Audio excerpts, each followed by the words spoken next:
Framing is another technique that we can use to help achieve the desired effect with the composition. Understanding the art of framing your images can enhance your visual storytelling.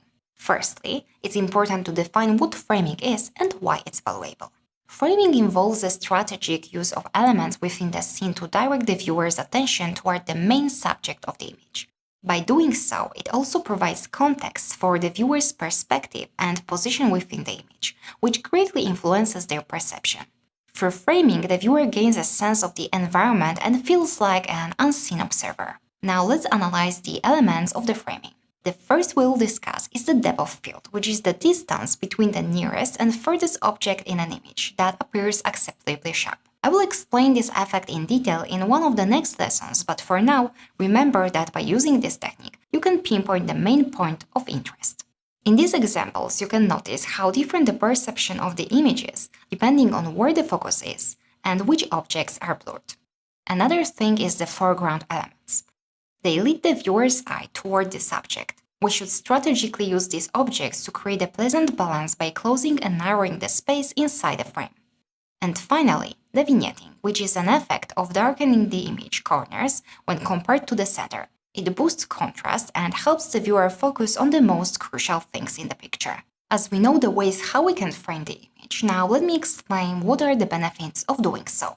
The main advantage will be helping your composition by helping to lead the viewer's eyes towards the focal point. By using an element in the foreground in a smart way, you can draw a viewer's attention to the image's specific part.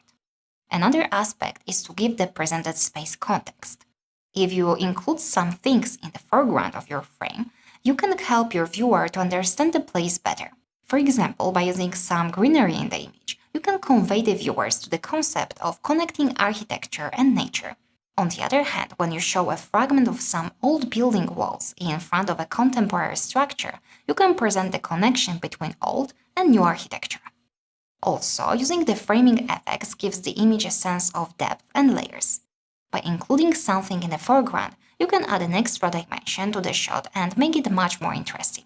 This way, you can create additional layers of your image.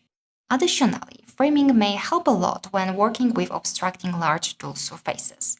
When your subject is surrounded by some large dull subject matter like a sky without any clouds or a large piece of street floor, framing can hide these things and make your visualization more attractive.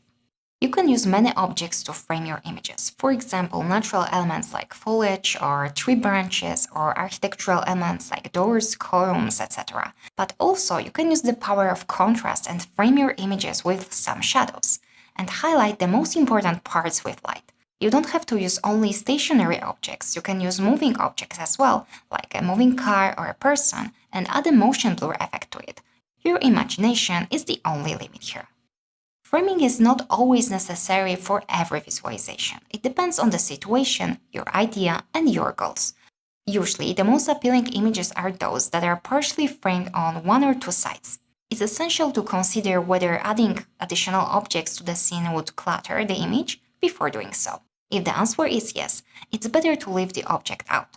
When used creatively and intentionally, framing can elevate your images and take them to new heights. Mastering this technique can help you produce stunning visualizations that are sure to impress.